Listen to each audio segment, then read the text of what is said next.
البلد دي مليانه عربات الخرطوم. الان نيال عباره عن عربات بدون لوحات. ما طلعت اتكلمت،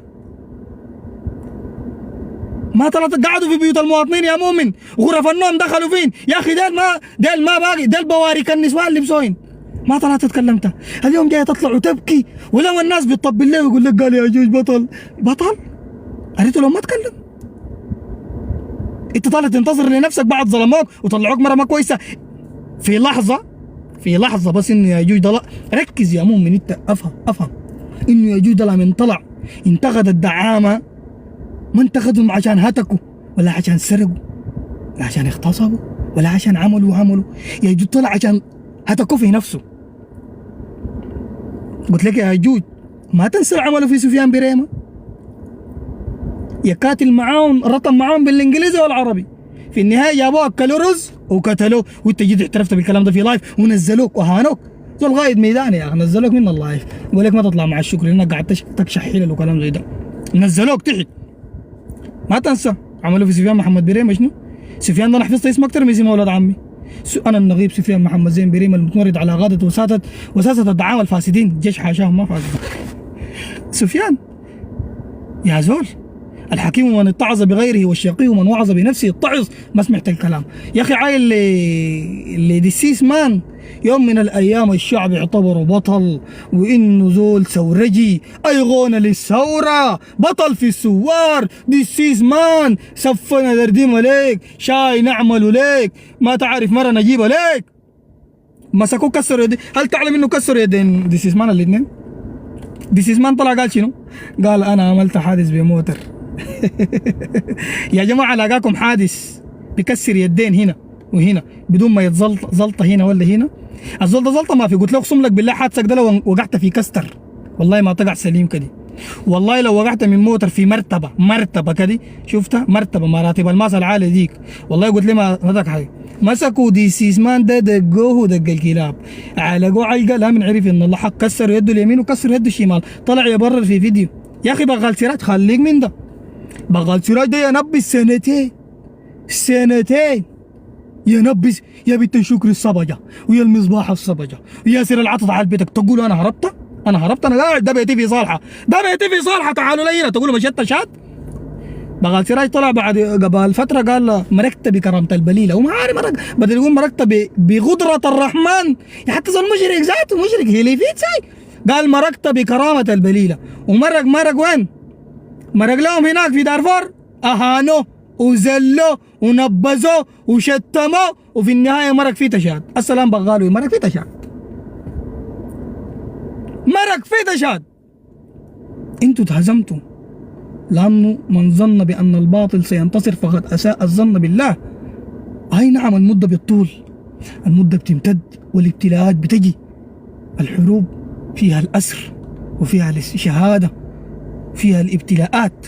الفرق بيننا وبينكم بنصبر عليها وبنزيد ثبات، وبنركز. ما زيكم بنركز. الان بعد سنتين من الظلم والهتك والدمار، يا ياجوج جاي تطلع تقول يا سراريك.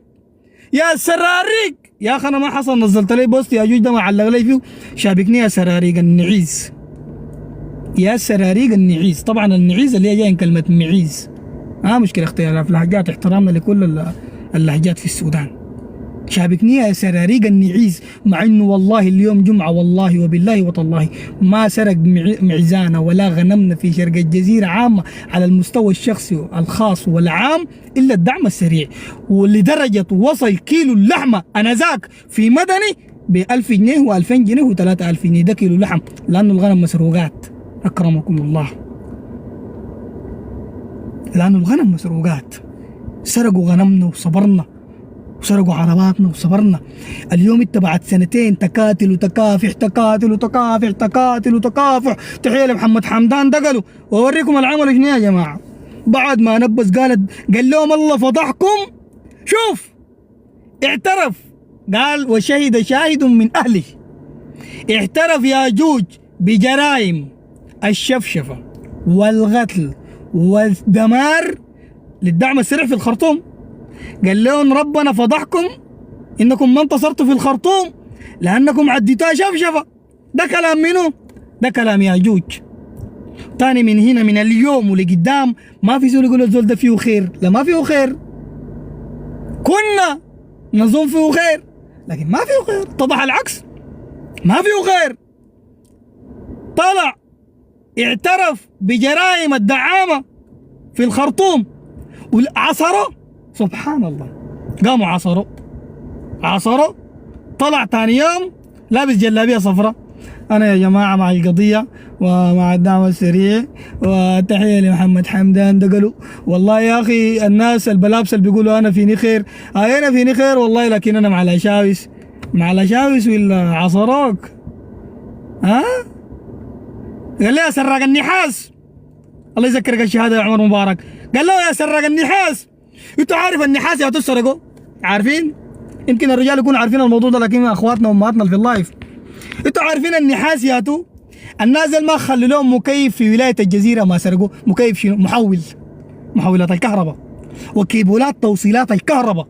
انا مشيت الخرطوم قبل يومين، كنت في الخرطوم، اقسم بمن رفع السماء الناس دي حافرين كيبولات الكهرباء زي الجقر، ما الجقر الممثل، الجقر الفار، اقسم بالله العظيم حافرين كيبولات توصيلات الخرطوم عامة، بداية من رويال كير لآخر مستشفى ولاخر مبنى حكومي شركة خاصة عامة غيره حافرين كيبولات التوصيلات اللي فيها النحاس عشان يبيعوا الكيلو بدولار ولا بدولارين ولا بثلاثة.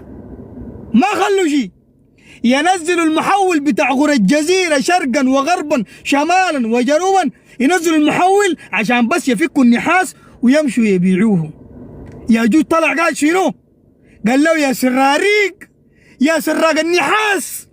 عرفت كيف انه بيسرق نحاس يا ياجوج؟ لانه منك وفيك. يعني انت قاعد في الخرطوم سنتين كنت بتعبد الله؟ طيب ناسك يسرقوا ليه ساكت؟ ليه؟ ما تطلع تتكلم، ما تطلع تتكلم، ها؟ اطلع يتكلم. قال المشتركة بتعرض، والله يا جماعة وشهادة حق والله، وانا ما بطبل ساي، انا شوف وانا ما بتكلم في زول الا يستحق فعلا الكلام، والله وبالله. لو شفتوا العملات امس المشتركة امس والليلة العملوا القوات المشتركة في محور كردفان، والله العظيم الراجل يضحك والمرأة زغرت، والله الراجل يكبر والمرأة تزغرت. والله المشترك قاتلت قتال امس بعد شهادة مهند بغبينة. فهمت؟ يا جماعة يعني مهند استشهد بجاي ما تم ساعتين جابوا عربية مهند، الآن عربية مهند ما عند الدعامة، عربية الشهيد مهند عند القوات المشتركة، جابت حق وقتي جابت حقه. وبنقول التحية للقوات المشتركة وما عاش اللي بيفرقنا. والله السودان ده تاني نحن ما نفرط فيه في قطعة مترين في متر الا حمام، الله يكرمكم ما نفرط فيه. وبإذن الله يفك حصار الفاشر ونحتفل بالنصر الكبير كلنا، سواء كان في الفاشر، سواء كان في الجنينة، سواء كان في الخرطوم. والله أنا ما نفرط فيه، والله في قطعة اللي حمام تاني نحن ما نفرط فيه. انتوا دايرين تخلونا بس كده عبارة عن غرفة واحدة يتخطفنا الطير؟ ها؟ ما ربنا لما قال واعتصموا بحبل الله جميعا ولا تفرقوا، عشان في الاعتصام قوة وفي التوحد قوة. ها؟ نحن نتفصل كذب على الامارات دي تحقر بنا، الامارات دايره تفرقنا، تقول لك لا دارفور براه والشمال براه عشان بعدين يجوا يدقوا ديل ويقسمونا كده. ما بنفرط في الوحده قوه، اصله ما في فرق بيناتنا، والله نترابط ونتكافد ونتكاتف، شفتوا الى القيامه. يفرقنا الموت، الفي دارفور في الجزيره، والفي الجزيره في دارفور، والفي الخرطوم في الجنينه، والفي الجنينه في الخرطوم. والله نعيش متحدين متكاتفين مترابطين. وشوف رساله للمغتربين عامه ما السعوديه، انا دائما قاعد اقول مغتربين السعوديه رجال، ومغتربين السنبك انا بسميهم جنب اوروبا، مغتربين السنبك الناضلوا بحياتهم والجازفوا بحياتهم، مشوا اوروبا عشان يصلحوا مستوى اهلهم مستوى معيشتهم، للناس رجال وبيبحثوا ورا الحلال. المشت اوروبا نفس الترابط ونفس التكاتف ونفس الفكره اللي عملتوا بيها، المبادره الا الدكتوره رانيا وتستاهل، وما قصرتوا ورفعتوا راسنا. والله رفعتوا راسنا. الموضوع اللي عملتوه 800 ألف ريال سعودي فكيتوا بيها وخدكم، ما قصرتوا. ده عمل والله والله والله ترفع له القبعات ويدقوا لكم تعظيم سلام. مغتربين السعوديه ما قصرتوا وما خذلتونا. كونوا فكيتوا وخدكم ورفعتوا راسنا، والله ما قصرتوا. تحيه لكم للدكتوره رانيا. نفس الفكره ونفس الترابط اللي عملتوه ده كمغتربين مع سعوديه وخليج عرب افارقه، كلكم اللي في الدول العربيه واللي في الدول الافريقيه واللي في الدول الاوروبيه وغيره واللي في امريكا وغيرهم. نفس الترابط ده تعملوا مبادراتكم وتدعموا بها اهلنا في الفاشر. نفس الفكره دي تعملوا بها المبادرات، ونفس الكلام ده تدعموا به اهلكم في الفاشر وتدعموا به اهلكم في كردفان. وما دايرين زول سوداني يصرخ في السودان لا من جوع ولا من الم ولا من غيره، وداير علاج ابشر. مغتربين قاعدين والسودانيين بتكاتفهم وبترابطهم قاعدين. ربنا سبحانه وتعالى قال مثل المؤمن لاخيه المؤمن كمثل الجسد الواحد اذا اشتكى منه عضو تداعى له سائر الجسد بالسهر والحمى. احنا والله ما بنتحمل طفله تصرخ في دارفور من الجوع، ولا بنتحمل والله امنا تاكل انباس في دارفور من الجوع، ما بنتحمل. ولا الاكل ده والله بينفعنا، ولا المناظر دي بتعجبنا والله، ولا بنرضاها والله، ولا بنرضاها والله. بتألمنا وبتطلع روحنا وبنتألم لها من جوا، وبنتكلم بقدر ماشينا. والله نتكلم نقول يا قيادات اتحركوا، ويا جيش اتحرك، ويا طيران يتحرك، ويا اسقاط مظلي يتحرك. نتكلم لحد ما الاسقاط المظلي يشتغل ولحد ما الحصار يفك، ولا نخاف في الحق لأمة الهايم نهائي. احنا يا جماعه عندنا شنو غير بعض؟ نتشاكل في شنو؟ لو على القروش الجنجويد سرقوا، عربات سرقوها، بيوت هدموها، بعد بقينا نحن سواسيه كاسنان المشط. ما فيش، ما عندك شيء غير اخوك ده تتقبله رجاله حسنه. اخوك من الجزيره تتقبله، اخوك من سنار تتقبله، اخوك من القرارف تتقبله، اخوك من الجنينه تتقبله، اخوك من الفاشر تتقبله. في الضرر واحد نحن.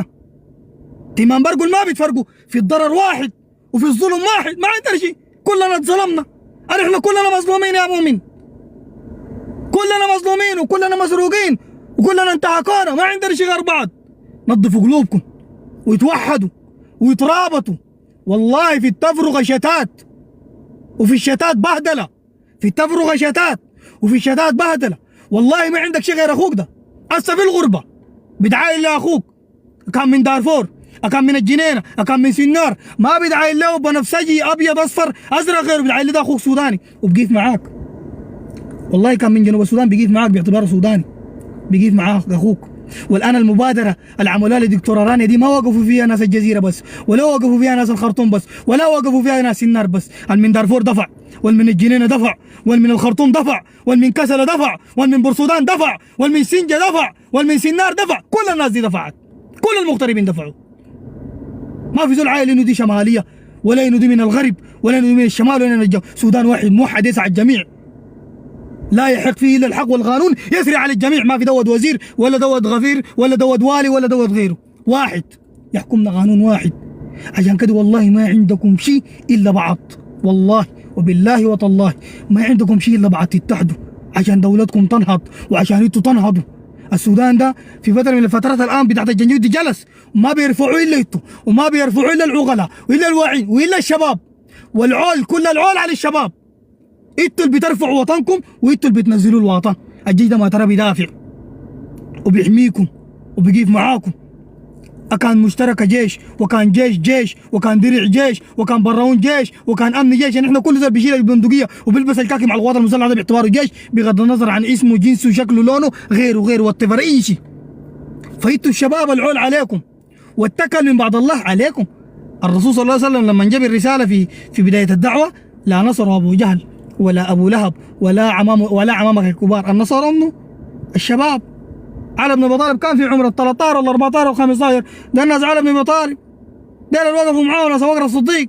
حتى النبي صلى الله عليه وسلم بشهاده قال شنو؟ قال نصرني الشباب حين خذلني الشيوخ.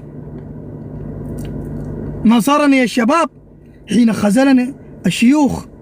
فايتوا الشباب والله عليكم لازم الشباب بيكون بمستوى الوعي والادراك اللي بيوحد به الناس. وحدوا الناس، سووا الحب بين الناس، ابعدوا عن الغبليه، ابعدوا عن العنصريه، ابعدوا عن المجتمعات، ابعدوا عن الاستهتار بالغير، ما تستهتر بغير، ابعدوا عن اي اشكال الاستهتار. زمان من زمان محمد موسى دخلني يقول لك الشوايقه ما تعرف بخيلين، الضناقله ما تعرف اغبياء، الشكريه ما تعرف عرب زود، ناس الجزيره عرب زود، ما تعرف ده الكدي ده الكدي. ما دايرين احنا كلام زي ده، ولا نحن محتوى زي ده ثاني بينفع معانا، ولا كلام زي ده يرسخ لنا كلام زي ده لحد ما بقى لا لحد الان ساير. اي زول من الجزيره يقول لك انت عرب زود، اي زول شايقي يقول لك انت بخيل، اي زول مثلا جعل يقول لك انت احمق، اي زول مثلا رباطاب يقول لك انت مزيغ. يعني احنا كلام زي ده ما بينفع معانا ثاني. الخطاب الغبلي والخطاب المناطقي والشغل بتاع العنصريه والغبليه، انتوا كلكم يا جماعه شيل 200. انتوا ما تعينوا لناس مهند ديل، عينوا لناس مهند شباب في مقتبل العمر بيستجد عشان منه. يعني هسه اسالك بالله مهند ده ما طلع عشان منه؟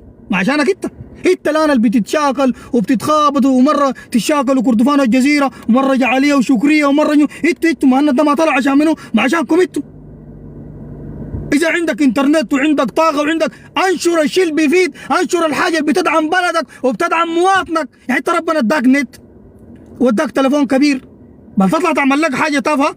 اطلع يا جماعه عينوا ناس الفاشر، يا جماعه الكهرباء في بورسودان قاطعه، يا جماعه ناس الجزيره الكهرباء قاطعه، يا جماعه الجنينه هناك نازحين، يا جماعه الحقوا ناس الفاشر، يا جماعه كردفان فيها غريه كذا وغريه كذا حركا.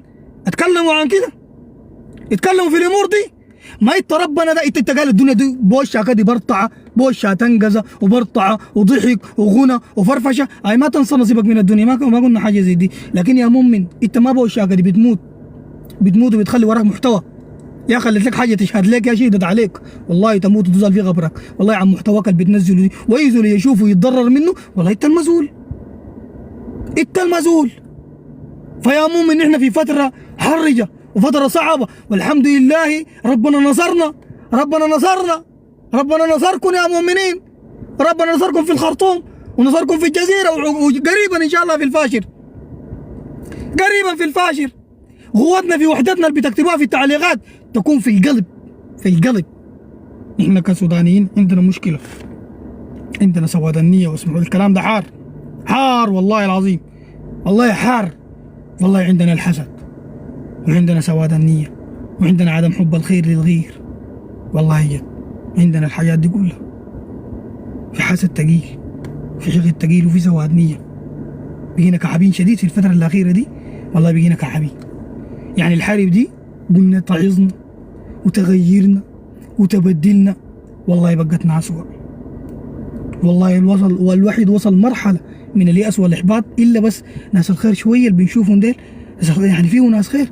يعني سبحان الله، في حديث يعني الرسول صلى الله عليه وسلم بيقول بدأ الإسلام غريبا وسيعود غريبا، قال فطوبى للغرباء. طوبى يعني بشرى أو كلمة كده، يعني كلمة إيجابية فيها بشرى وبهجة وكلام زي ده. فالصحابه قاموا سالوه، قالوا له وما الغرباء يا رسول الله؟ قال هم اناس خير قليل بين اناس شر كثير. اناس خير قليل بين اناس شر كثير. فالشر منتشر، الشر منتشر. اعمل حسابك واعمل حسابك، والناس تتحد وتترابط وتتماسك زي ما عبرنا في الجزيره وزي ما عبرنا في الخرطوم. أن إحنا بإذن الله نعبر في الفاشر، وبإذن الله نعبر في كردفان، وبإذن الله نعبر هناك في غرب دارفور. أنا ناس الجنين هناك.